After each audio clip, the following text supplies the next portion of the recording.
Daqui a pouco, nosso amigo Leonel do Raças do Brasil também já está chegando. Ele me deu um toque que daqui uns 5, 10 minutos ele está chegando também, já se logando aí para fazer parte da conversa com a gente. Eu dirigi desde as 4 da manhã para chegar num hotel e ele que se atrasa. Caramba. Você vê, né, como que é as coisas, né? Boa noite, pessoal. Boa noite a todo mundo. Boa noite quem está aí nos acompanhando. Hoje o Pablo estava com um compromisso aí, pediu para eu conduzir. Eu vou tentar fazer o meu melhor aqui. Já teve um vídeo que foi ao ar hoje sobre o nosso tema do momento agora aqui da live, que é sobre o Bulldog Serrano. O vídeo já está no YouTube, pessoal. Quem não conferiu, vai lá conferir. E hoje é uma live sobre aquele vídeo, né? Então, as coisas, a dinâmica aqui de live sabe como que é. Para fazer o melhor, só deixar os convidados aí que são os experts no assunto falarem, porque é isso que todo mundo quer ouvir, né? Boa noite, Tiberê. Boa noite, Sevanor. Daqui a pouco, Leonel chega aí, como eu tinha dito. E vamos lá. Bulldog Serrano, eu vou aprender com a galera que está assistindo também, que eu realmente não conhecia muito. Conhecia mais o Bulldog Campeiro, né? O Bulldog Serrano ele é uma dissidência do Bulldog Campeiro, é isso, né? Vocês me corrijam se eu estiver errado. Então, o Bulldog Serrano ele foi reconhecido pela CBKC em 2009, né? Então já tem aí um bom tempo, e algumas pessoas consideram uma dissidência, a gente considera mais uma necessidade para preservar aquele Bulldog de trabalho, né? Que deu origem ao Bulldog Campeiro também. Então, mas tem muita gente que considera assim uma dissidência do Bulldog Campeiro, porque o Bulldog Serrano tem um foco mais na questão da funcionalidade. Então, esse é o... Ele é funcional. A questão dele é totalmente um cão totalmente funcional. Exatamente. Entendi. E o Tiberê já tem uma história, no caso, com o Bulldog Campeiro, mas na verdade agora eu estou migrando para o Serrano. Encaminhei essa semana os documentos de todos os meus cachorros para transferir eles para Serrano. Os meus 4 cães que estão em atividade. Exatamente porque o foco da minha criação é um Bulldog funcional. Então ela se encaixa muito mais no Serrano do que no Campeiro. Por essa questão mesmo da função. Entendi. E é tranquilo? Eu vou estar fazendo as perguntas aqui mesmo de leigo, que até para o pessoal se identificar. Essa questão de fazer essa transferência, ela é completamente possível, não tem problema nenhum. Na verdade, atualmente, inclusive a CBKC, ela tá num processo de resgate assim, de cães de todas as raças nacionais. Então, eles estão, de certa forma, eles abriram o livro, né? Estão com o livro aberto dessas raças nacionais, aceitando registro de cães novos, né? Cães que não tenham pedigree mesmo. E aí, nesse processo, o que acontece? Quem tem cachorro que considera que o perfil do cachorro se adequa melhor a outra raça, é possível fazer digamos assim, obter o registro como outra raça, né? Claro que o registro anterior acaba perdendo a validade, né? Entendi. Porque é um momento, então, que a CBKC ela tá empenhada nesse projeto, então é um momento propício para vocês estarem fazendo isso. Agora, então. A gente andou buscando, porque o Serrano, o que acontece? Por ter esse foco na funcionalidade, acaba que ele acaba não se tornando um cachorro tão comercial quanto se compararmos aí com o Bulldog Campeiro. Então, nesses anos, é uma raça que não cresceu tanto. Ela, digamos assim, desenvolveu, teve pessoas criando, mas sem interesse em manter o registro genealógico junto à CBKC. Então, se perdeu muito Exato. Essa parte burocrática não foi tão... Então, se perdeu muita coisa. Então, iniciou lá em março, né? A CBKC veio com essa proposta de resgatar então os Bulldogs serranos que a gente tem e trazer aqueles que eventualmente não têm registro para voltar a integrar, digamos assim, a criação oficial da raça. né? Então a gente andou buscando esses cães, e algumas pessoas que têm cães que consideram que sejam da raça, que têm essa intenção de criar cães com foco na funcionalidade, também acabam aderindo, né? Aí, no caso, esse cão, ele pega ele seria um RI, é um registro inicial que ele vai ganhar. Entendi. No seu caso, Tiberê, é isso que você vai fazer. Vão pegar os seus cães, já que você tem aí, eles vão adquirir um registro inicial já como Bulldog Serrano. Claro que nesse registro inicial constam os nomes dos pais, os ancestrais, né? Então, nos pedigrees dos filhos, nos registros dos filhos desses cães, vai acabar constando alguns ancestrais já, né? Entendi. Pessoal, eu vou, para deixar a live bem dinâmica, vou aproveitando aqui, pegando umas perguntas do pessoal. Ó, o pessoal já... Aqui a pergunta do Fabiana Centenário. Ela disse, pensando no histórico entre o Bulldog Campeiro e o Serrano, onde eles se cruzam na história? Existe... Como que funciona essa questão? Eu estava até lendo, mas ninguém melhor do que vocês para explicar para a gente. Eles têm uma origem em comum, né? O Bulldog Campeiro surgiu daqueles cães que o pessoal costuma chamar de Bordoga, aqui na região sul. Então, o que acontece? O Ralph pegou esses cães e, lá na década de 70, e depois lá em 2001, ele conseguiu o reconhecimento como Bulldog Campeiro, que foi uma denominação que foi dada, né, para inserir ele na criação oficial. E, a partir daí, a raça se desenvolveu. Porém, muitas pessoas consideravam que o Bulldog Campeiro estava tomando um rumo mais de cachorro, um pouco mais decorativo do que um cachorro funcional. Exato. Um cachorro de exposição, estrutura. Né? Um cachorro de beleza mais do que de funcionalidade. E como, com o passar do tempo, a maioria dos criadores do Bulldog Campeiro foram perdendo esse interesse em manter um perfil de cachorro que tenha condição de exercer as funções originais da raça ou migrar para outras funções, acabou surgindo essa possibilidade de reconhecer o Bulldog Serrano. Então, eles têm uma origem em comum, porém, tem uma distinção, assim, muita gente comenta que o Bulldog Campeiro seria uma visão do cachorro do abatedouro, o cachorro que ficava mais, que movimentava menos e que trabalhava mais nos locais de abate. E o Serrano seria o cachorro do tropeiro que acompanharia os tropeiros aí na condução do gado no campo, né? Eu estava lendo, Serrano, você me corrige se eu estiver errado. No caso, parece que o Bulldog Serrano, ele era um cão, a proposta dele ia ser um cão mais leve, um cão que aguenta mais tempo trabalhando, seria isso, todo, né? Bulldog, essa é a proposta? Por consequência, todo cachorro abuldogado, ele tem algumas limitações, né? Em comparação com os lupoides, por exemplo. Então, no Bulldog Serrano, o que a gente procurou fazer? É pegar um cachorro que tenha, que as características de Bulldog não limitem tanto a condição física, a condição para trabalho, a resistência, a capacidade física desses cães, né? E junto com isso desenvolver a capacidade para selecionar em função que hoje em dia é a guarda, né? Entendi. Eu até emendar essa pergunta, você acabou dando gancho para uma pergunta que surgiu aqui, é também uma dúvida que acho que de muita gente, né? Já até quero dar um salve aí pro Leonel que entrou na live junto com a gente, da Raças do Brasil, aí o perfil que dá muita força para essa questão aí dessas raças brasileiras que vai cada vez se focar mais, a gente espera isso. E voltando à pergunta, já queria também até colocar o Tiberê também na questão, porque é o cara, né, que é o cara do adestramento aí, né, vamos dizer que é o cara que, Bulldog, a gente vê Bulldog treinando, lembra do Tiberê, né.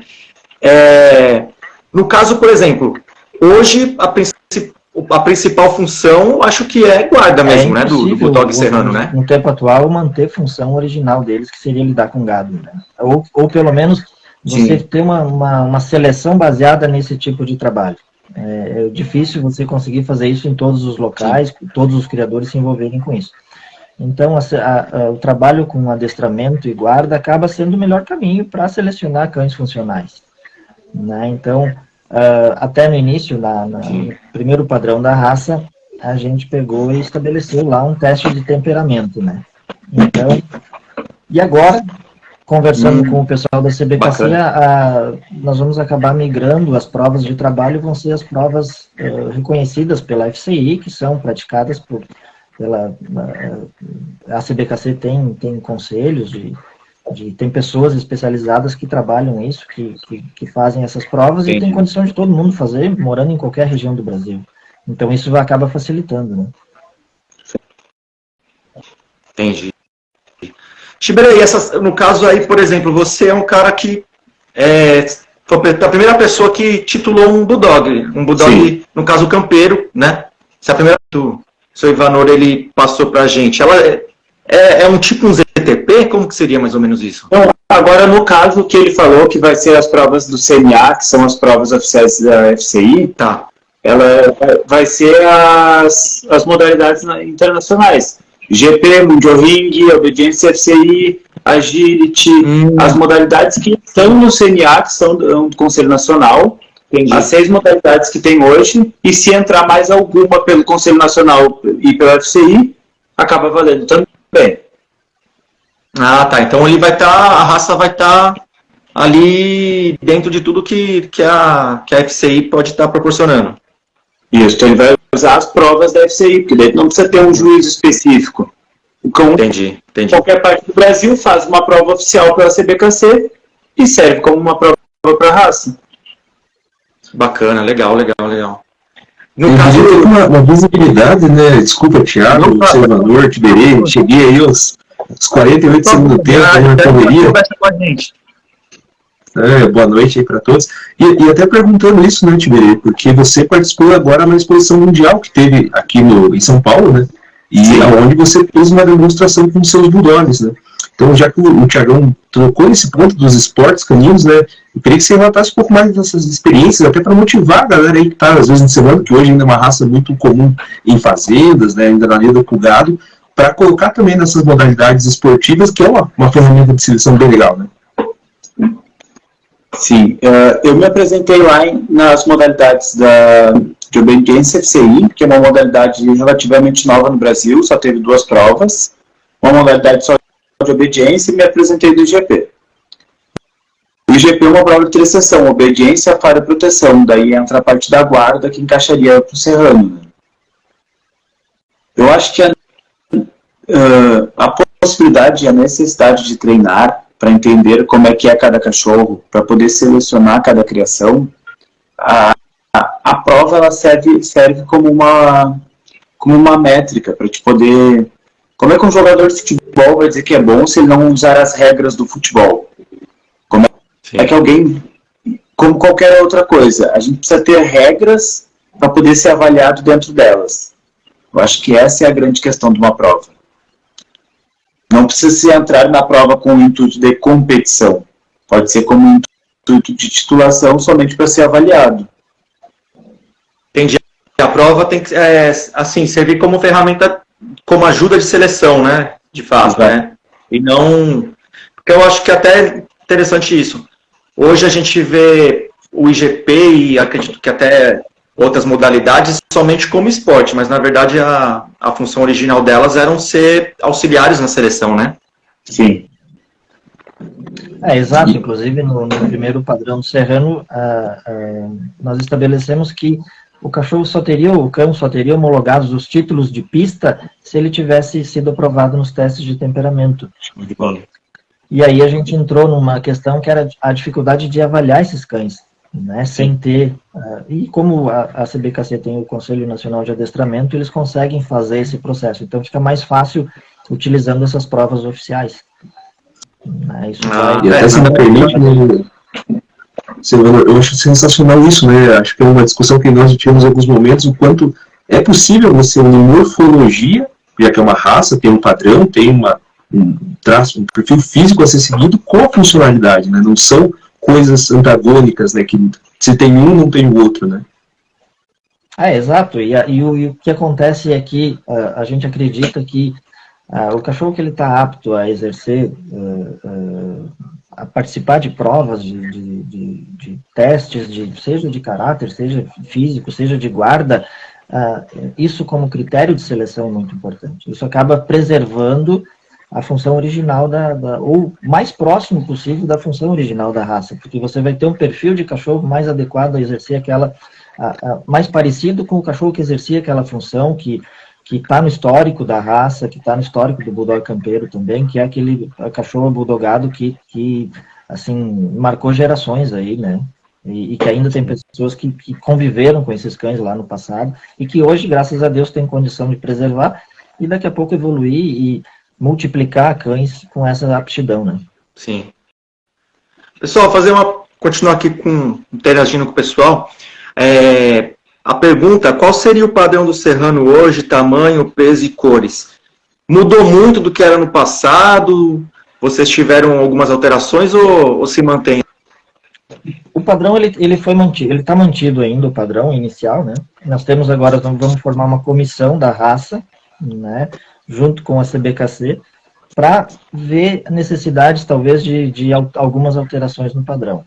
Mas, assim, como regra, ele aceita todas as cores, né? Aceita todas as cores, exceto o Merle, né? Tá. Isso já estava previsto, não aceita o Merle, e questão de tamanho, ele tem um pouco mais de variação do que o Bulldog campeiro, mas ele é proporcionalmente mais leve que o Bulldog campeiro. Né? O Bulldog campeiro, ele é mais, é um cão mais robusto, seria? Na verdade, o padrão do campeiro, ele até não prevê um cão tão encorpado do que como se vê na prática nas criações. Né? Na verdade, eu percebo dessa forma.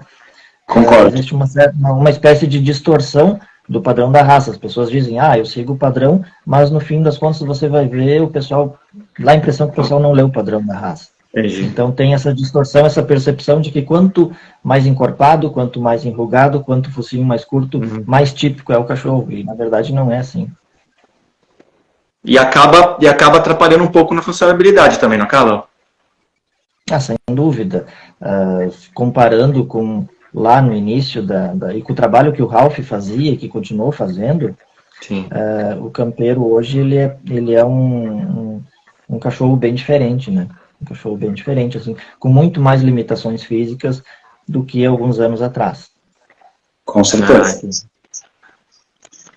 E os eu acho interessante que tanto... Desculpa, Thiago. Pode falar. Fala, por favor. Não, eu até comentar, porque tanto o seu Ivanor cria ambas as raças hoje, quanto o Tiberê já teve contato com cães de ambos os perfis, né? Um perfil mais pesado, do campeiro, que teve mais extremado, vamos dizer assim, quanto agora cães mais leves, né? E é bem notório isso, né? O quanto influencia na capacidade até física dos cães, né? De aguentar mais tempo, ou não. É absurda a diferença. Não tem, as pessoas estão botando como se pegasse qualquer um de nós aqui e botasse 15 quilos a mais e botasse para trabalhar. Com certeza faz uma diferença enorme. Muito. E assim, isso não é um demérito do Bulldog campeiro. Existem Bulldogs campeiros excelentes, existem excelentes cães, existem criadores que têm excelentes cães da raça, mas como, digamos assim, num contexto geral, como proposta de criação, o campeiro ele afastou daquele cão funcional, cachorro que trabalha, né? E hoje é um cachorro muito mais com foco em pista. Apesar disso, isso não evoluiu tanto na questão da homogeneidade da raça. Você percebe hoje que é uma raça que ainda está heterogênea, está em vias de ser reconhecida pela FCI, e tomara que seja, mérito dos criadores, mas, digamos assim, o perfil dos criadores que predominam na raça hoje não tem esse foco de preservação do tipo mais funcional ou eleger um tipo que não tenha tantos exageros, né? Então isso é que a gente, no Serrano, a gente procura fazer de certa forma, e agora com a adesão de pessoas aí como o Tiberê, por exemplo, eu acho que nós vamos evoluir muito mais nesse sentido. Vai ajudar muito, né, o pessoal que tem experiência com adestramento se envolvendo com a raça, né, com certeza. Sem dúvida, eu acho que vai, além dessa hoje a gente percebe assim, o interesse da CBKC, né? A raça surgiu já também, vale a pena destacar isso, por interesse da CBKC, né? O Sérgio Castro, que faleceu agora há pouco tempo, era presidente da CBKC na época, e ele estimulou muito que o serrano fosse reconhecido como raça, com esse objetivo de preservar o bulldog brasileiro que muita gente conhecia.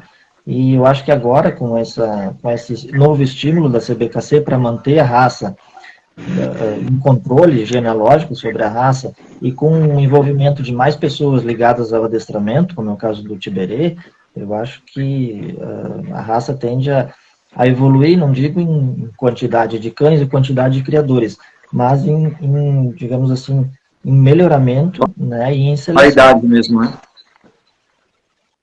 E até hoje, né, pessoal, a gente ouve de muitas localidades, porque no primeiro momento eu imaginava que o bulldog campeiro era nativo apenas do Rio Grande do Sul. Eu também. Mas antes de bulldog, né? Eu também tinha isso em mente.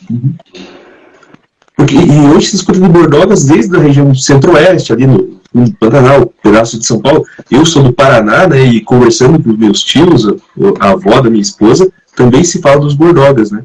E é possível incluir, então, dentro desse pool genético, ainda mais que a raça está nessa retomada, cães bordogas para uma avaliação. Como é que vocês enxergam isso nesse momento, já que a raça está praticamente no seu início de oficialização, um reinício de oficialização, né?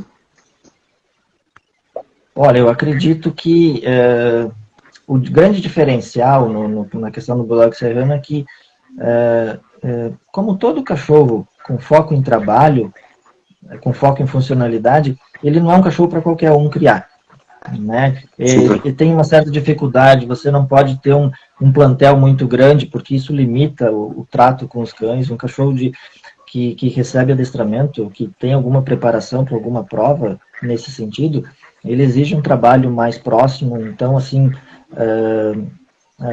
interessante que as pessoas busquem, né, que as pessoas peguem esses cães e vejam o que eles têm a acrescentar, o que eles têm de valor, mas eu acredito que não deva ocorrer uma corrida assim, para o bulldog serrano para reconhecimento de registros e para aumentar o número de criadores, porque tem essa questão, não é fácil, não é tão simples, né, você trabalhar com cães de performance.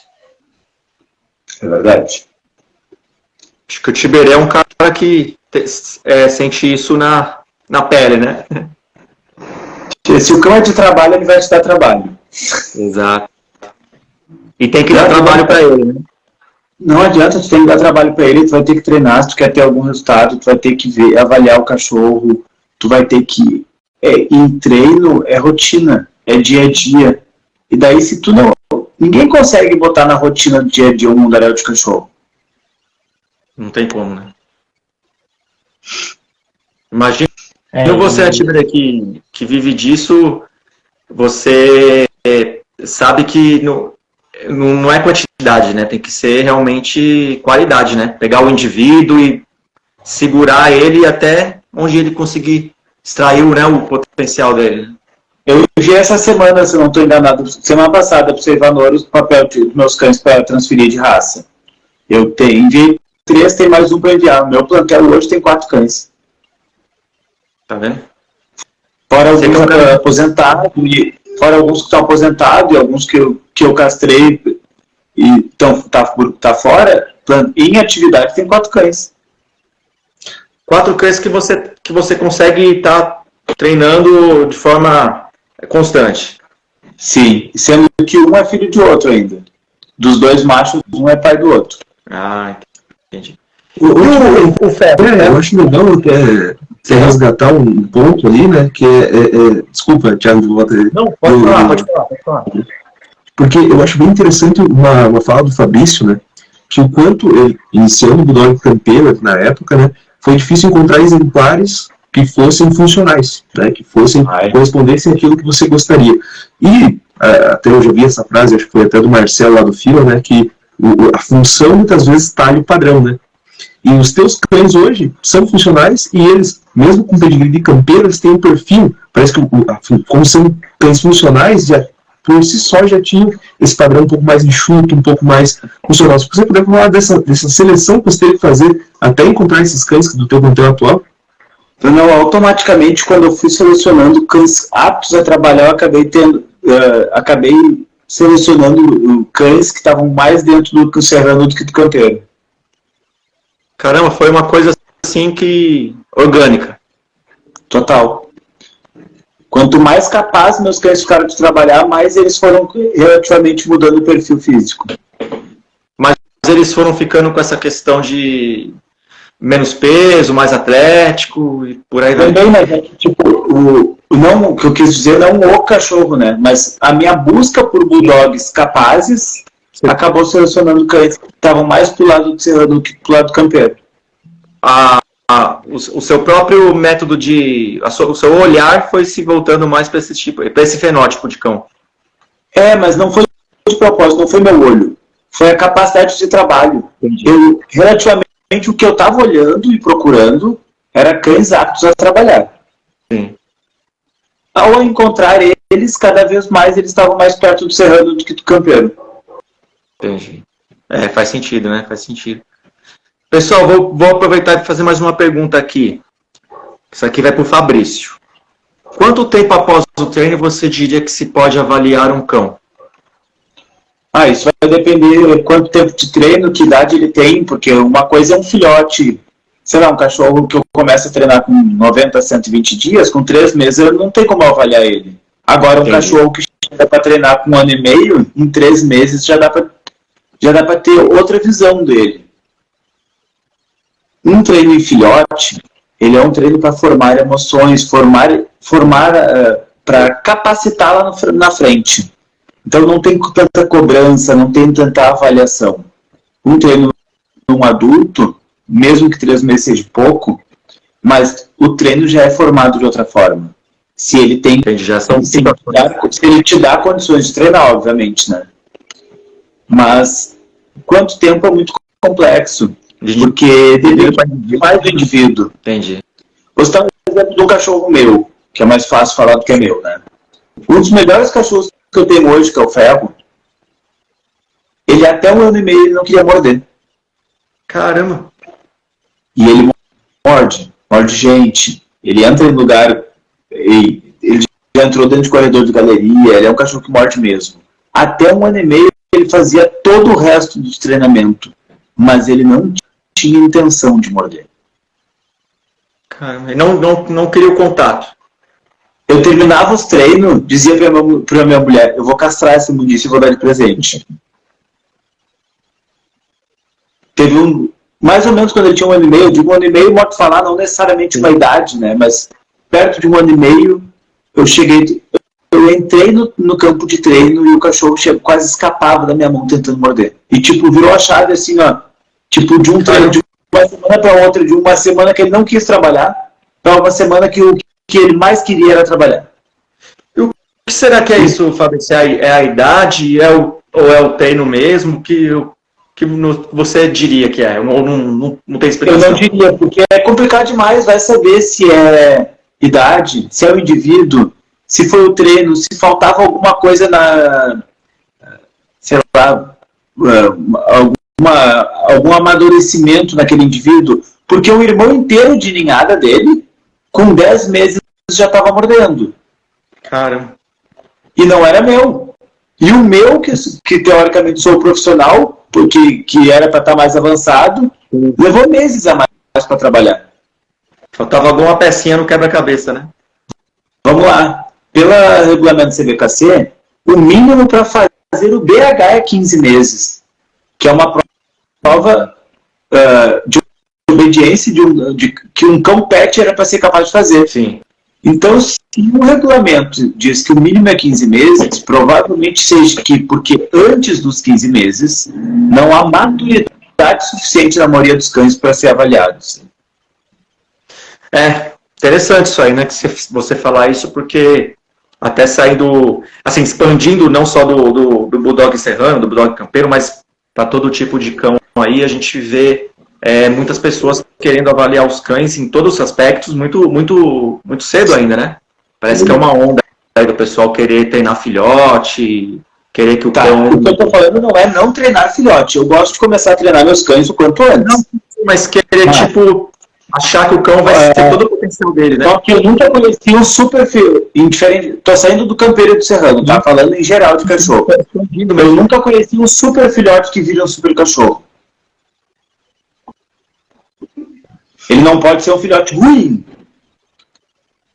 mas ele não deve ser mas normalmente esses filhotes, esses que são muito precoces, que o pessoal chama, Sim. Normalmente ele não tem como ele acompanhar essa evolução na vida dele.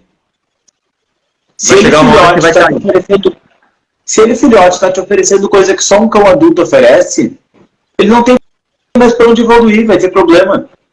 Entendi. Ele tem que te oferecer o que um bom filhote oferece para aquela idade, naquele momento de vida. Não adianta eu pegar minha filha que tem 10 meses e querer que ela vá roçar campo de foice. Saia lendo, que saia falando. Exato, né? A coisa tem que ser proporcional a cada fase da vida. Sim, sim. Quem conhece a coisa, né?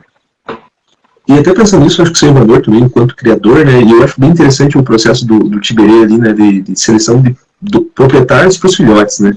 E o que dá para observar, assim, enquanto os olhos do criador dos filhotes, assim, né? Que vocês veem características que, por mais que não seja uma ciência exata, como o Fabrício falou, às vezes pode ter aquela viradinha de chave, o pessoal até comentou da questão hormonal, mas o que dá para observar no filhote, assim, enquanto criador, que às vezes até algum que se pensa, puxa, isso aqui eu acho que vou tentar manter mais de perto para poder observar mais. Consegue ver uma coisa de filhote ou o ideal é sempre experimentar lá mais à frente? É muito, muito difícil você analisar um filhote. Assim. O que às vezes a gente faz é comparar com experiências anteriores. Eu tive um cachorro que foi bom e nessa fase de vida ele tinha um comportamento parecido. Então você vai ter o feeling. Mas o mais natural, o mais normal é você se enganar completamente com o filhote. Né? Tanto na questão física dele, né? Quanto principalmente na questão de aptidão para guarda ou para alguma atividade específica. Assim. A regra é você se enganar. É difícil você fazer uma aposta e ter um nível de acerto muito alto nessa parte. Porque cada ninhada é uma ninhada, os indivíduos eles têm dentro da ninhada, a relação da mãe com os filhotes influencia muito no comportamento deles, né? Algumas mães são mais ativas, outras mais amorosas, digamos assim, e então isso influencia o comportamento deles enquanto na ninhada. Depois, entre os irmãos, eles vão ter comportamentos, eles vão ter uma hierarquia, que pode mascarar muita coisa. Então, é só realmente mesmo depois experimentando e dá para fazer algumas apostas? Dá, mas a gente se engana. Geralmente a gente talvez mais erre do que acerte, né? Sim. Pessoal, as atitudes do cachorro, ela é 50% genética, 50% ambiente, né? Então, às vezes, mesmo que o criador não tenha errado tanto, mas quando ele sai da tua casa, já não é mais tua responsabilidade o manejo dele. Como ele brinca, com quem ele brinca, daqui a pouco o cachorro até tinha um baita potencial. Daí o cara vai lá e bota ele com um adulto que só abafa ele. Ou aquele outro que tu achava que não era tão potente, ele só vai conviver com mulher e criança, vão deixar ele se sentir mais poderoso. Então, tudo que está na genética, para ela ser apresentada durante a vida, precisa que o meio ambiente que o indivíduo vive potencialize. Então, o pacote está lá dentro. A gente acaba potencializando coisas que a gente quer e coisas que a gente não quer. Sim. 50-50, né, como você disse. Só deixa eu aproveitar e pegar mais uma pergunta aqui. Eu acho que o Tiberê ele já respondeu algumas partes, mas talvez alguma coisa que a pessoa não tenha pegado e até é bom também para quem está acompanhando.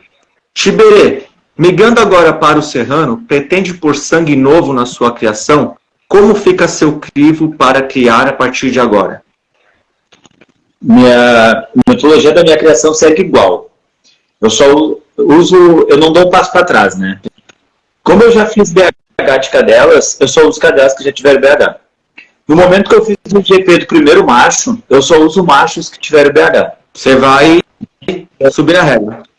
Eu vou subir. Enquanto eu não conseguir fazer o IGP de uma fêmea, eu uso fêmeas com BH. Se eu conseguir fazer o IGP de uma fêmea, eu só uso se o casal tiver o IGP. Agora em outubro eu vou tentar o IGP do ferro.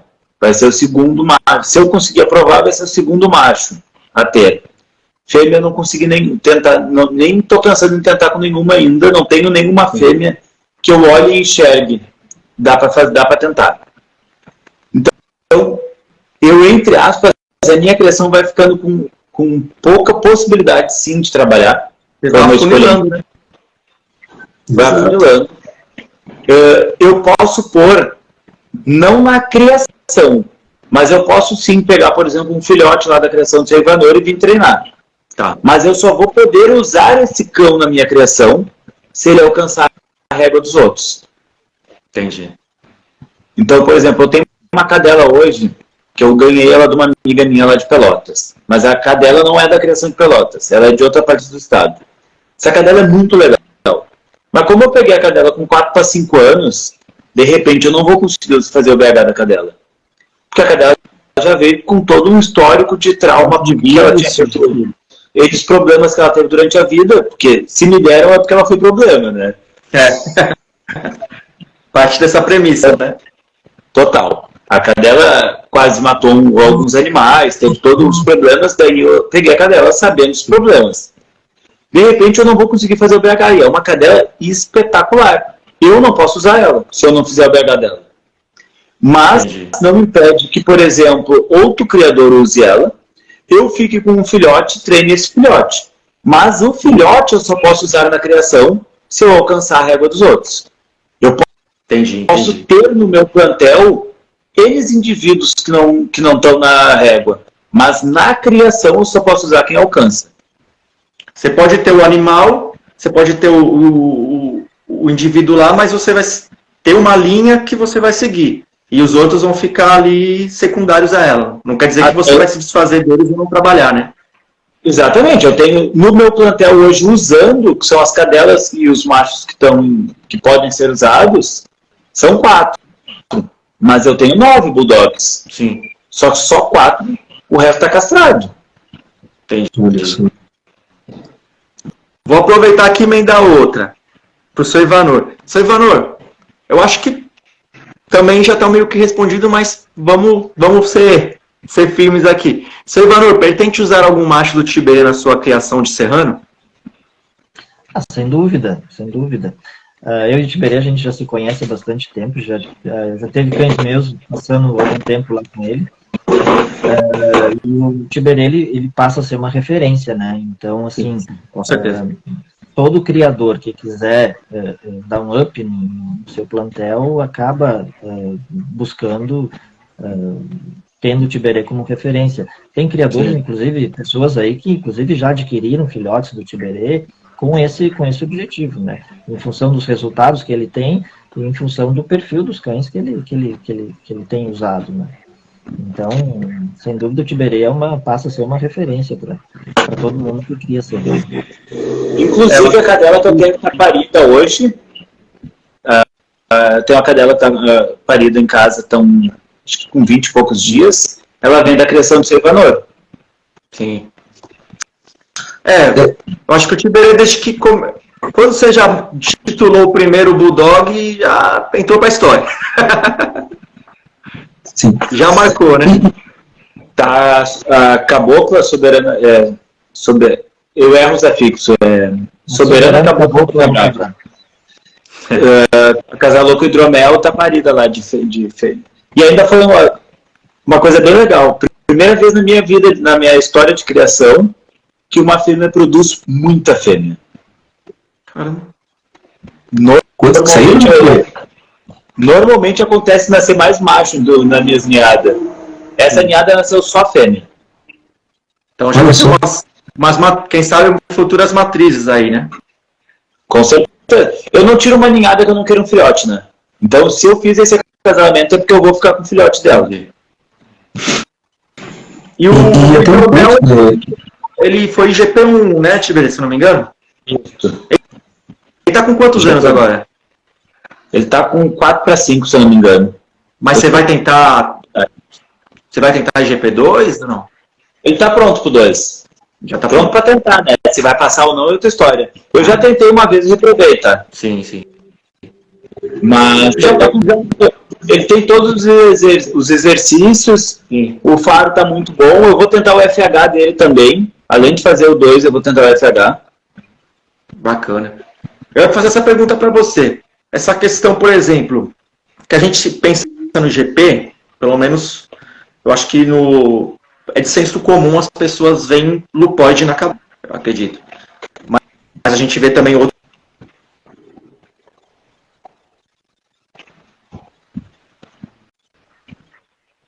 Não é lupóide, mas assim, você vê, é mais difícil titular um cão, um bulldog, um molosso, no IGP por ele ter tido essa configuração para lupóide, ou isso é uma bobagem?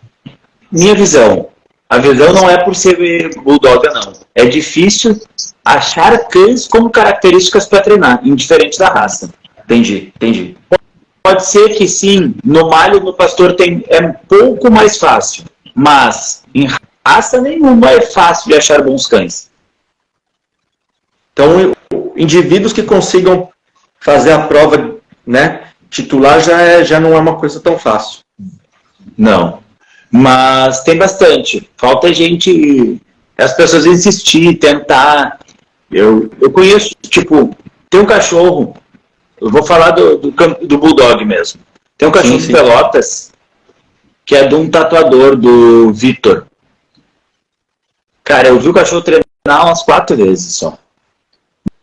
Mas o cachorro, eu tenho certeza, que basta botar numa metodologia de treino, tipo, faz isso aqui, que o cachorro, em poucos meses faria a prova. Ele tem tudo os exercícios. E ele tem, por exemplo, o que o meu falta, que ele tem boa caça. Que isso, em geral, falta em molossos. Molossos, em geral, tem pouca caça. Entendi. E na criação, por exemplo, uma coisa que fica na cabeça das pessoas, né? Agora, o bulldog serrano, como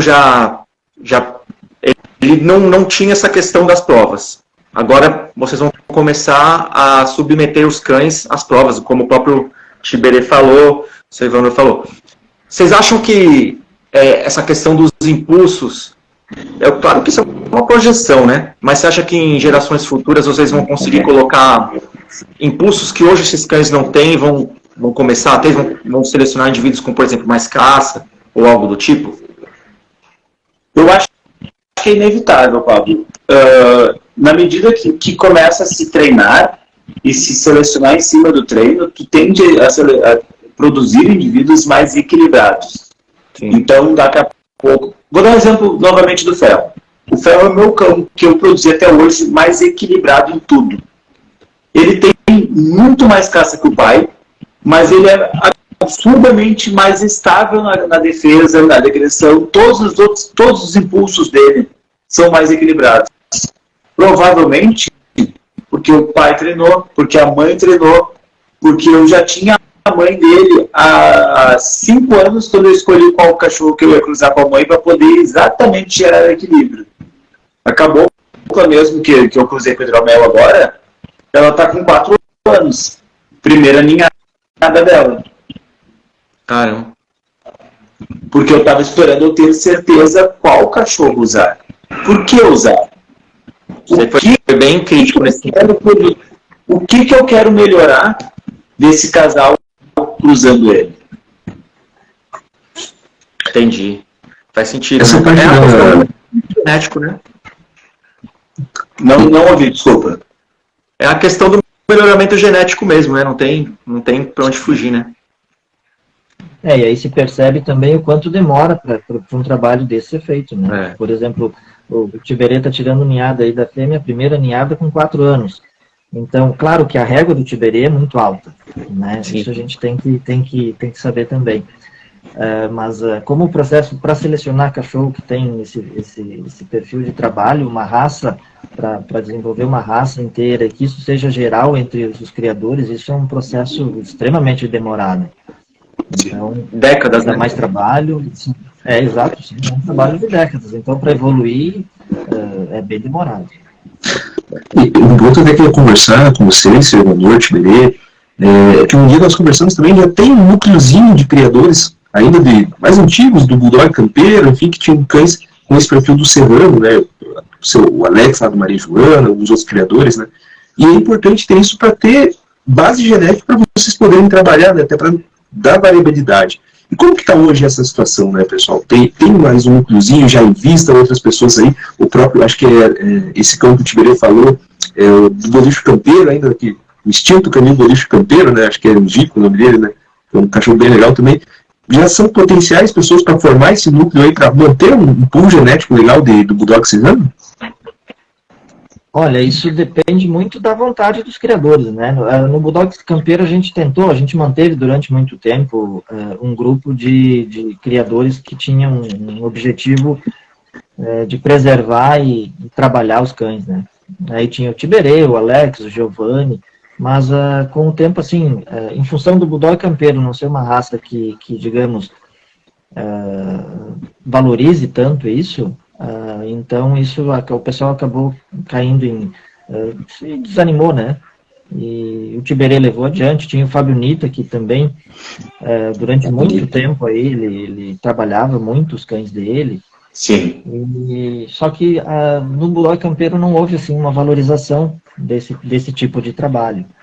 Então os criadores ou pararam ou foram se desanimando, e isso acabou, pelo serrano ter um perfil que se assemelha mais a esse tipo de cão e tem esse objetivo de valorizar esse tipo de trabalho, então acaba absorvendo o pessoal. Hoje não se tem assim um trabalho muito forte nesse ponto. Não houve um grupo de criadores do campeiro que tenha migrado para o serrano, né? Não chegou a ocorrer esse tipo de situação ainda, pelo menos. Mas a gente está de braços abertos aí para atender o pessoal, facilitar a vida deles no que for possível. Né? Mas, você acha que talvez isso vai acontecer assim bastante naturalmente, essa migração de pessoas que hoje estão muito ligadas ao campeiro para o serrano, já que a proposta, né, do serrano está sendo assim dessa funcionalidade tão grande? Pode falar, Tiberê, pode falar. Eu sei que a pergunta direcionou ao seu Ivanor, mas eu vou dar uma opinião. Da mesma forma que eu estava muito triste em ver o direcionamento do campeiro, eu acredito que tenha muitos outros criadores ou proprietários que também estão muito tristes vendo o que está sendo feito. Sim. E tem muita gente que sabe que o seu plantel não é... Meu papel não é falar mal dos outros. Tem muita gente que sabe que o seu plantel é mais serrano do que campeiro. Sim. Se adequa mais a uma proposta que outra. Exato. Então eu acredito que com o tempo isso vai dar uma adaptada. Mas eu não sei se não é para ser uma corrida. Exato. Exatamente. A gente não está também tentando convencer as pessoas a aderir a essa proposta. Sim. Né? A questão tem que ser voluntária. O pessoal tem que se dar conta, tem que achar que pode fazer parte, busca informação, assim como aconteceu com o Tiberê. Tem outros criadores também que têm um pensamento parecido, e eu acho que o processo acaba sendo natural. Né? Então, cada um sabe o que tem, o que cria, e o rumo que quer dar, o tipo de seleção que pretende praticar, e é isso que vai fazer as pessoas aderirem ao serrano ou não, e fazer o serrano desenvolver. Como raça, vai desenvolver da mesma forma, né? O principal objetivo é que seja uma coisa concisa, que seja uma coisa bem estruturada, né? Que não, preservando aquele objetivo principal. Né? Sem a questão do campeiro e do serrano, durante muito tempo o pessoal via o serrano com certo receio, porque o campeiro é um cachorro mais comercial, né? É um cachorro mais fácil de comercializar.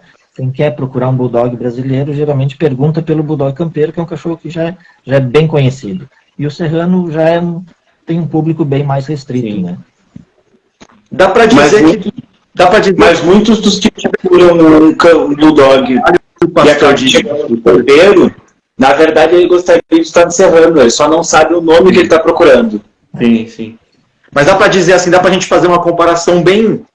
Não é a mais certa, mas pastor alemão de trabalho e pastor alemão de estrutura. Existe público para os dois né, por exemplo, a pessoa que quer ter um pastor alemão, ela não vai ter, talvez, disponibilidade de conhecimento para ter um pastor alemão de trabalho, ela vai optar por ter um de estrutura, né? Pode ser mais ou menos algo desse tipo também, né? Exato. E também a pessoa que tenha, digamos assim, a pessoa que quer um bulldog, que gosta do bulldog, e que considera o bulldog um cachorro de trabalho, não precisa necessariamente ele se tornar um criador, ele pode ser um feliz proprietário de um cachorro. Sim. E às vezes o proprietário de um único cachorro, ele consegue trabalhar muito melhor esse cachorro e esse cachorro ser utilizado na criação da raça, no desenvolvimento da raça, muito melhor do que se o cara se tornar um criador. Então, assim, ele consegue dar um tratamento melhor, um desenvolvimento adequado e uma seleção mais bem feita, tendo um único cão. Às vezes ele faz um bem muito maior para a raça do que se ele quisesse embarcar na onda de criador, né? É verdade. Foi no que o Tiberê tinha falado lá atrás, né? Questão de não quantidade e qualidade, né? E até eu acho que, pegando até um comentário, chegou aqui do Corey Richard, né? Ele comentou, como qualquer raça, existem campeiros de trabalho à disposição.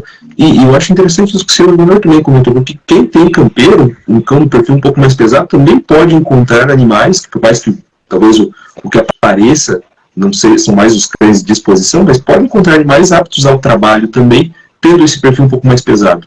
O serrano tem essa característica de ser um cão que é moldado para o trabalho, enquanto o campeiro tem as duas vertentes, podemos falar dessa maneira também, né? Exato. E eu acho que no serrano que se pretende criar um clima para que as pessoas que tenham essa intenção, ou gostem desse tipo de cachorro, encontrem um ambiente favorável a se discutir sobre isso, a aprender sobre isso, a tirar dúvida. A pessoa que é iniciante, que nunca teve um cachorro, a gente quer proporcionar o ambiente mais agradável e favorável possível, porque elas se integrem, adquiram conhecimento e tenham a oportunidade de conhecer esses cachorros, e conviver, quem sabe ser proprietário e talvez até criador. Sim. Né? Então, essa questão de olhar de valorizar as pessoas que têm iniciativa, porque o Pedro Dantes, que é do Dog Brasileiro, é uma pessoa que contribuiu na época para o reconhecimento do serrano, e ele sempre dizia, qualquer coisa que você faça é muito mais do que nada. Então, qualquer passo que a pessoa dá no sentido de procurar testar um cachorro ou selecionar de alguma forma na criação um cachorro mais apto ao trabalho, é um mérito, né? Tem Com certeza. Então, pegando até esse gancho do que o Dr. Ivanor falou, vamos tratar, por exemplo, a pessoa que caiu aqui na live hoje, ou então tomou o primeiro contato com o Bulldog serrano. Que ela, por exemplo, vamos falar questão de saúde, é um cão rústico, existem cuidados especiais, ou é um cão que realmente a pessoa, dentro da proposta do que vocês estão fazendo, é um cão... Como que é a saúde desse cão, do Bulldog serrano? Bom, o serrano, assim como o Bulldog campeiro, ele tem lá na origem os Bulldogs, o Bordoga, que o pessoal chamava. E eram cães extremamente rústicos. E o processo de seleção de qualquer raça, você acaba perdendo rusticidade. É um processo natural, você vai acabar perdendo. Então, assim, rusticidade é o quê? É capacidade de conversão alimentar, é capacidade física, é uma capacidade de não se esgotar com qualquer atividade. Isso depende da condição física do cachorro, da constituição física dele, ou seja, processo de seleção. Né? Exato, um cachorro que resista, que não seja exigente em a questão de alimentação, que seja mais fácil de manter. E aí, nesse caso, também entra a questão de um cachorro não ser tão pesado, né? Então fica mais fácil você manter um cachorro médio do que manter um cachorro grande. Um cachorro que tenha... O Rio Grande do Sul é uma região que as temperaturas variam muito. E os bulldogs aqui, a gente sabe, no inverno eles estão ao relento e no verão a mesma coisa. Então, aguentam bem essas variações de temperatura, questão alimentar. Então, rusticidade é uma coisa que interessa para qualquer raça. Sim, isso é e eu acho sempre bem-vindo, né? Exato, é sempre bem-vindo. Eu acho que esse apontamento que o Silvanor fez foi bem direto à pergunta aqui do Lucas, né, Thiago? Ele perguntou, o Lucas 598, né? Ele perguntou se a raça se adapta a lugares quentes, como a cidade de Mossoró, no Rio Grande do Norte, o Pix, na Paraíba, região Nordeste. Eu acho que isso vai bem de acordo, porque aqui no Sul tem muita variação de temperatura também, né? Lá, por mais que a média seja mais quente, eu acho que propicia para o cão também conseguir aguentar, né, Tiberê, Silvanor? E é mais difícil para o cachorro aguentar a oscilação de temperatura do que do que quando é um lugar que é sempre quente. Sim. A oscilação inclusive mais difícil, mas sim. Com certeza deve ter da criação do observador também, mas eu tenho um cachorro na Bahia, tem cachorro meu em áreas quentes. E os cachorros nenhum desses tem problema lá. Vão bem onde eles estão. Vão bem onde eles estão, obviamente. Um score corporal proporcional, né? Não adianta pegar um cara, botar lá no meio do deserto e aumentar o peso dele. Um score corporal proporcional, uma hidratação correta, tudo condizendo a capacidade. Né? Sim, com certeza. E outra pergunta que eu quero fazer para vocês, voltando àquela questão do cara que caiu aqui de paraquedas, mas gosta de cão, e ele fala, meu próximo cão, quem sabe pode ser aí um Bulldog Serrano. Questão do manejo. É um cão para primeiro dono, ou isso vai depender muito do indivíduo, muito da linha também? No geral, assim, o que vocês diriam assim, para a pessoa que está buscando o Bulldog Serrano? Mas com função, né? O pessoal fala, eu quero um Bulldog Serrano para fazer, de repente, a guarda do meu sítio, ou até a guarda da minha casa. O que vocês diriam para essa pessoa? Olha, eu penso que qualquer pessoa que quer ter um cão de guarda e for fazer um movimento de, daqui a pouco, adestrar o cachorro, coisa assim, essa pessoa, ela tem que ter um certo cuidado, assim, até para o cachorro ser bom e se manter bom, porque às vezes ele pega o trabalho de um adestrador, o cachorro é preparado para alguma coisa, mas depois a pessoa deixa o cachorro, nunca mais faz nenhuma prática. Exato, não mantenha, não exercita, não retoma. Então isso, na verdade, assim, é mais provável que o cachorro perca alguma funcionalidade do que ofereça algum risco, né? Bulldogs são cães assim que têm um sangue quente, então às vezes tem que tomar cuidado nessa convivência com outros cães, né, do mesmo sexo. Então tem que ter algum cuidado, mas assim, com pessoas da família, pessoas que ele conheça, que ele conviva frequentemente, geralmente não tem maiores problemas. Alguns cães mais efetivos, aí sim, mas aí geralmente são pessoas mais preparadas, né, que acabam conseguindo deixar o cachorro nesse nível assim de desenvolvimento, então que sabem tomar o cuidado que deva ter com um cachorro desses. Entendi. Mas são cães que vivem bem em matilha, por exemplo? Eles não vivem tão bem em matilha. Não? É difícil, por exemplo, assim, uma coisa que eu percebo, eu tenho mais dificuldade em manter fêmeas juntas do que machos. As fêmeas, depois que elas criar alguma indisposição entre elas, você dificilmente consegue manter elas juntas de novo. Você vai reunir, às vezes, quando você está supervisionando, a coisa passa, mas no momento que elas tiverem oportunidade, elas vão brigar. Sim. E os machos também, tem que ter cuidado. Às vezes, assim, macho junto com supervisão é bem tranquilo. Se for acostumados, né? Às vezes pai e filho, você consegue manter, mas sempre tem que ter alguma supervisão, porque quando os problemas acontecem, eles são sérios, né? Tá, sim. Sobre o matilha, eu vou dar minha resposta. Primeiro, eu vou voltar ali na resposta que perguntou dos clientes. Eu concordo muito com a resposta do Ivanor e vou completar ela. Ao meu ver, quando essa pessoa procura um cão de trabalho, se ela quer que ele trabalhe, ela vai buscar conhecimento.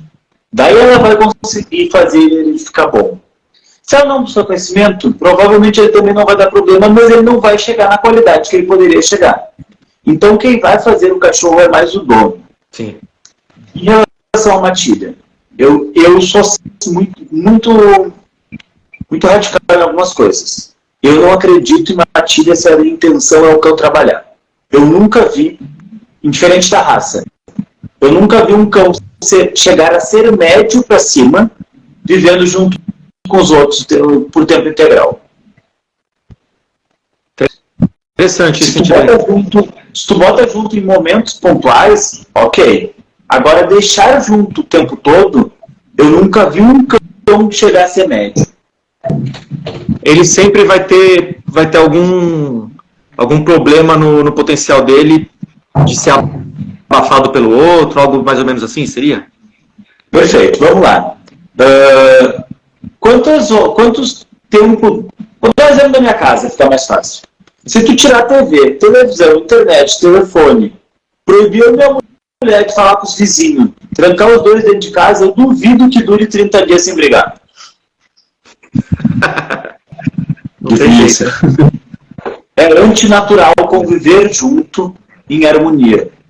Então, se os cães estão vivendo 24 horas por dia, 7 dias por semana, juntos sem brigar, é porque o emocional deles está no talo. Sim, sim. Alguém está abafando eles demais.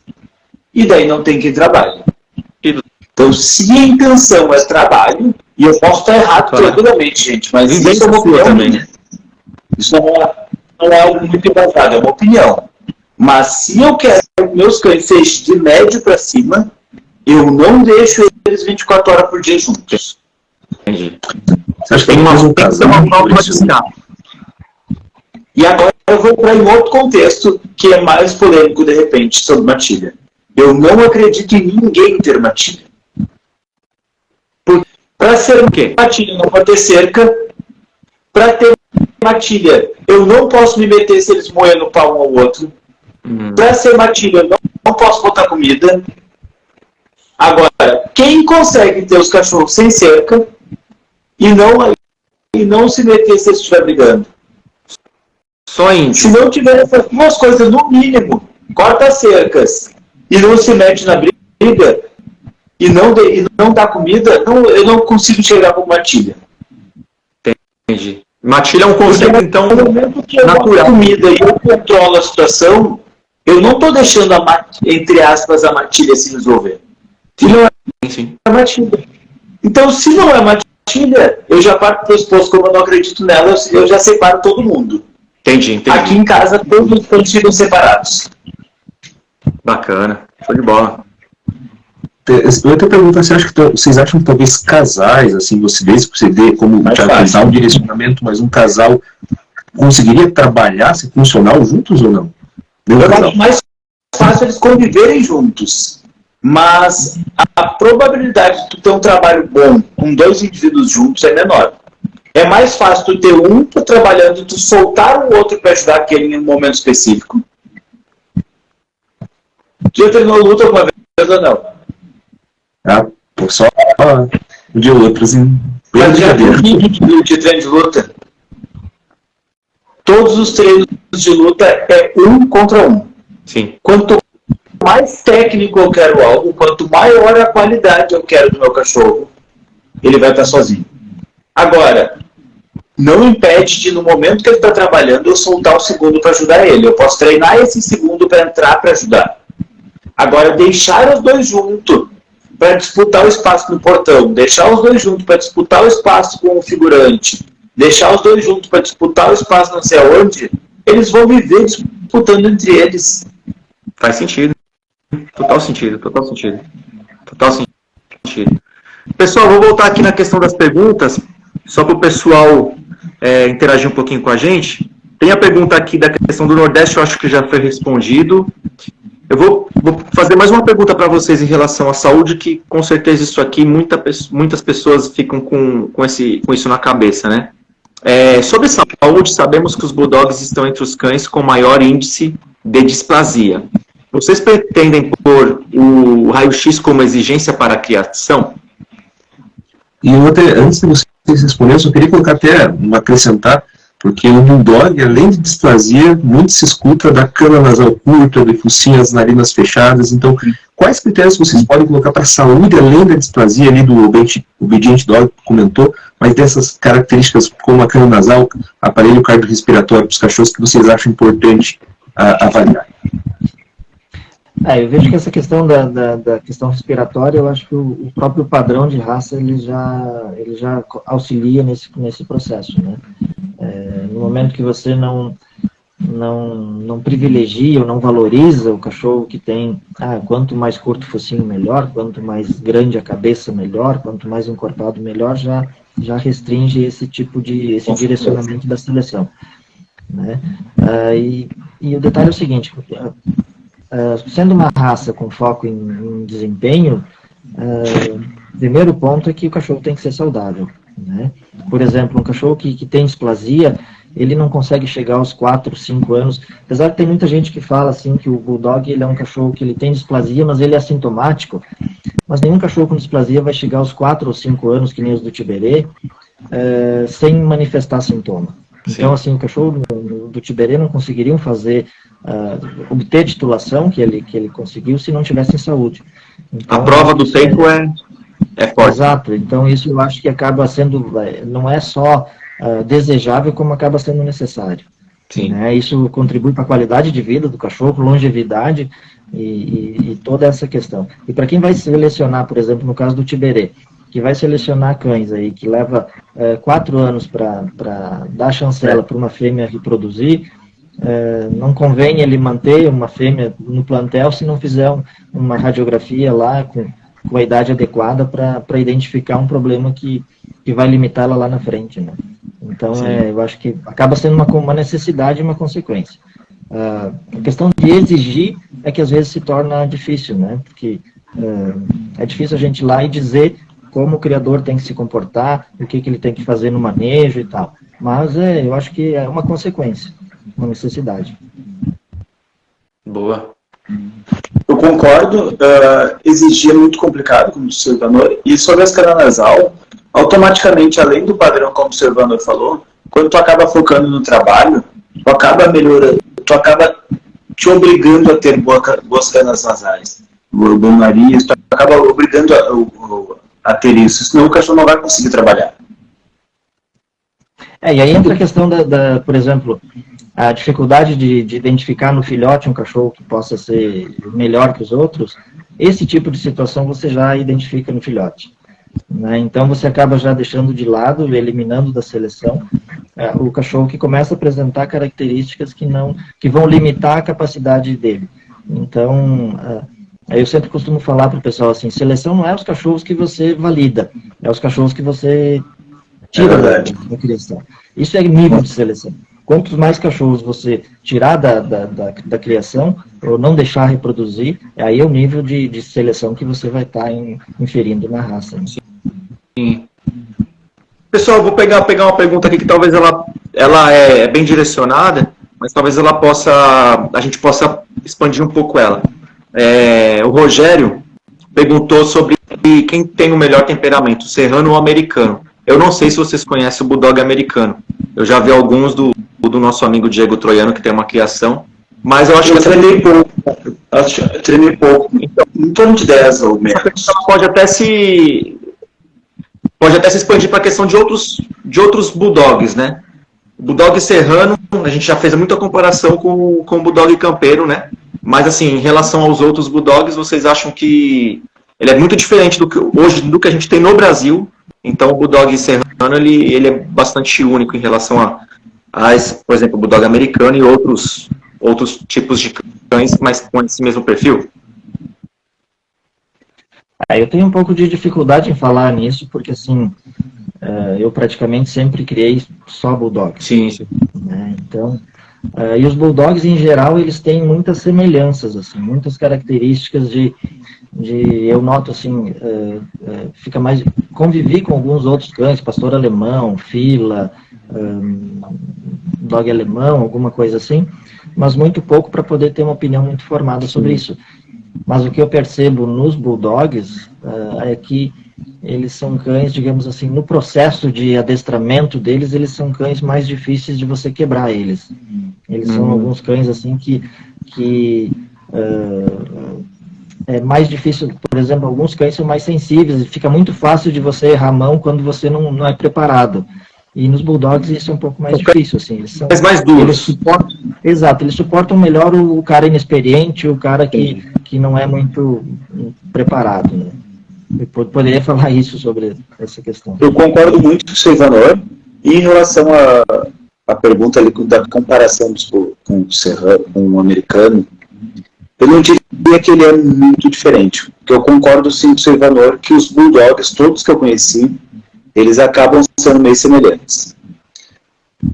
O que eu posso dizer é que hoje, pelo menos para mim, é mais fácil achar bons serranos do que bons americanos. Os Bulldogs americanos que eu conheci, foi mais difícil para mim achar bons de temperamento do que os que eu conheço serrano. Mas serrano é a raça que eu crio. Então, automaticamente, para mim, isso é mais fácil. Porque você está envolvido, né? Exatamente. Então, a minha resposta ela vai ser tendenciosa. Não tem como. Mas, sim, todos os bulldogs, todos os tipos de bulldog que eu conheci até hoje são relativamente semelhantes. Entendi. Até o francês, se tu pegar um bom francês, ele é meio semelhante aos outros bulldogs. Boa, acho que respondeu bem. Uma coisa que eu acho interessante, que a gente escuta, né, que talvez seja uma falácia, né, é que eu acho que tem a ver mais com essa insensibilidade à dor dos bulldogs, que os bulldogs são todos cães babá. Cães, eles nunca atacaram uma criança, ou nunca esboçaram reação para criança, mas eu acho que é muito fruto de que eles são muito resistentes à dor, crianças às vezes puxam e tudo mais. Vocês têm essa percepção? Como que é a convivência dos bulldogs, serranos, campeiros, com crianças? Geralmente eles têm esse comportamento, assim, quando eles se sentem incomodados, eles se afastam, eles não é um cachorro que vai reagir. Acho que tem essa questão da questão de sensibilidade à dor, que o que para um cachorro seria uma agressão, para eles é só um incômodo. Então, talvez isso, de enfiar o dedo no ouvido, de meter o dedo no focinho, né, de ficar apertando, puxando a orelha, ele é um cachorro mais tolerante a esse ponto, e até mesmo assim, é um cachorro que parece ter um controle maior. É um cachorro que, o que as pessoas geralmente comentam, assim, é um cachorro que ele é mais difícil de ensinar do que algumas outras raças, que são mais adestráveis, mas ele fixa muito mais aquilo que ele aprende. Às vezes o cachorro aprendeu lá quando era filhote um determinado comportamento que foi ensinado para ele, e passa um tempo sem ser praticado isso, e lá na frente ele continua mantendo aquele aprendizado. Assim. Isso que eu noto um pouco nos bulldogs. Com relação a crianças, geralmente eles são muito tolerantes. Assim. Eu tenho filhos pequenos que cresceram junto com bulldogs e dormiam junto e brincavam e deixam vestir roupinha, fazer qualquer coisa, e nunca tive problema nesse sentido. Sim. Eu acho que essa questão, perguntaram agora aqui, uma pessoa, vou até abrir um parênteses, o Canil Bulgaco, ele perguntou sobre prova de trabalho. Amigo, a live vai ficar salva, isso foi falado no começo da live, tá? Quando a gente terminar, depois você volta lá que vai estar no começo. E eu só queria abrir outro parênteses nessa questão do que o senhor Ivanor falou sobre a questão da adestabilidade, né? Eu acredito, né, Tiberê e senhor Ivanor, que conforme vocês estão usando essas provas de trabalho, essa questão da adestabilidade, não que seja ruim, mas eu acredito que se for um ponto fraco, provavelmente com o tempo, Tiberê tá aí que só está cruzando cadelas com BH e cães e machos com IGP, eu acredito que com certeza isso vai ser uma entre aspas, deficiência que vai melhorar muito, né? Sim e não, tá? O que acontece, na minha visão? Eu não considero que eles têm pouca adestabilidade. Eu acho, sim, que a maioria das pessoas tentam treinar todos os cães iguais. Também, né? Se eu pegar nós quatro que estamos aqui, se alguém pegar nós quatro para tentar ensinar uma coisa, ensinar igual para os quatro, a chance de 2 ou 3 aprender bem e um não aprender direito é grande. Exato. Então, eu não acho que eles são difíceis. Apenas, na minha visão de adestramento, tudo começa após eu descobrir o que motiva aquele indivíduo. Enquanto eu não descobrir o que motiva aquele indivíduo, eu nem estou treinando ainda, eu só estou brincando. Entendi. Então, eu acho que muita gente se preocupa demais em ensinar exercício, senta, deita, o que for, e não passa pela fase de descobrir o que motiva. E daí, depois que o cara tá lá, tipo, faz sentar e dar petisco, se o que motiva ele não é o petisco, não adianta tu dar petisco. Entendi. Aquilo não é prêmio. Prêmio é algo que te motiva, que te faz feliz, que te faz tu, tipo, tu te salivar. Então, antes de pensar em treinar, a gente tem que descobrir o que motiva aquele indivíduo. Sim. Daí acabou a dificuldade do aprendizado. Isso aí é uma coisa que mais uma daquelas coisas que a gente precisa ver um cara que, igual o Tiberê aí, para falar, né? Porque realmente o senso comum é meio receita de bolo, né? O adestramento, e não é, né? Exato, e talvez o que aconteça seja isso, muita gente, algumas raças são muito mais inclinadas, preferidas para adestramento do que os bulldogs. Eu acho que os bulldogs sempre foram desse lado. Tanto que, olha, você pega as provas de trabalho aí, o Tiberê é um dos precursores em trabalhar com bulldogs. Sim. Então... É o cara do bulldog hoje no Brasil, né? Show de bola. Pessoal, já passa de 1 hora, infelizmente eu vou ter que encerrar, mas agradeço imensamente aí, Servanor. O Tiberê eu já conhecia de outras vezes, mas o senhor estou conhecendo hoje, é uma satisfação imensa aí. Tenho certeza que a gente vai ter outros encontros, vai ter outras conversas, e a gente quer o senhor aí com a gente para poder estar trazendo esse assunto que sabe muito o que está falando, e a gente tem muita paixão também no modo como o senhor fala da criação, né? Nosso senhor. Tiberê, seja um velho parceiro aqui do canal, né? Não tenho nem o que falar. Cara aí que simplesmente é o cara que titulou o Bulldog Campeiro, que agora é serrano, e, foda. Leonel, obrigado, cara. Você também é outro cara aí, parceiraço da gente, das raças brasileiras. Hoje realmente foi uma live aí voltada para uma raça brasileira que eu tenho certeza que vai crescer muito da forma certa, né? Da melhor forma possível. Pablão não pôde estar aqui hoje, espero ter podido quebrar o galho aí, tampar o buraco do dente. Pessoal, agradeço muito, a live vai ficar salva, e a Karina tá junto aí com vocês, e junto o Bulldog Serrano aí, e ao longo do tempo vamos falar muito mais sobre esse cão, que eu tenho certeza que vai aparecer muita coisa boa. Se alguém quiser falar algumas palavras aí, esse é o momento. Pode falar. Eu também falar. Primeiro os mais velhos, primeiro quem está na linha de ponta aí, o criador. Primeiro o criador. Obrigado pela oportunidade. Eu acho que o Bulldog Serrano tem tudo aí para se desenvolver de uma maneira correta e da melhor maneira possível. E agradecer a parceria de vocês e a oportunidade. Muito obrigado aí. As portas estão sempre abertas. Tiberê, por favor. Obrigadão pela oportunidade de estar aí junto com vocês, aprendendo um pouco sobre o Servanor, uma das pessoas que eu mais admiro dentro do Bulldog. E vai dormir um pouco, que você já deve estar muito tempo acordado, hein? Vai descansar, hein? Obrigado pela força. Leonel, fala alguma coisa aí para a galera para se despedir, por favor. Só agradecer também, né, cara? O Tiberê é um cara que conversa há bastante tempo, o Servanor também já vi mensagens várias vezes, então é uma oportunidade muito legal. Eu acho que o campeiro e o serrano não são necessariamente concorrentes, são raças irmãs aí que representam muito da cultura nova aqui no nosso país, né? O Servanor falou até, isso é uma das coisas que eu queria dizer, a gente bateu um papo também, está no canal do YouTube do pessoal da resenha, o Cesar falou muito mais sobre a história, sobre como surgiu o conceito do serrano, e foi uma coisa muito legal, que o Brasil, país da Europa, que tem o tamanho do Estado brasileiro, tem lá 10, 15 raças, né? Porque eles valorizaram o trabalho e raças que ajudaram a manter e construir a sua ação, né? O Brasil é gigantesco, então tem espaço para todos, são raças irmãs e que contribuíram, tem que ser valorizados. Exato. Quero agradecer e poder. Bem lembrado, ó, pessoal. Hoje mesmo a gente estreou lá no YouTube, no canal do Resenha no YouTube, um bate-papo sobre o Bulldog Serrano com o senhor Ivanor. Então lá, aqui, live é aquela coisa, é tudo meio jogado.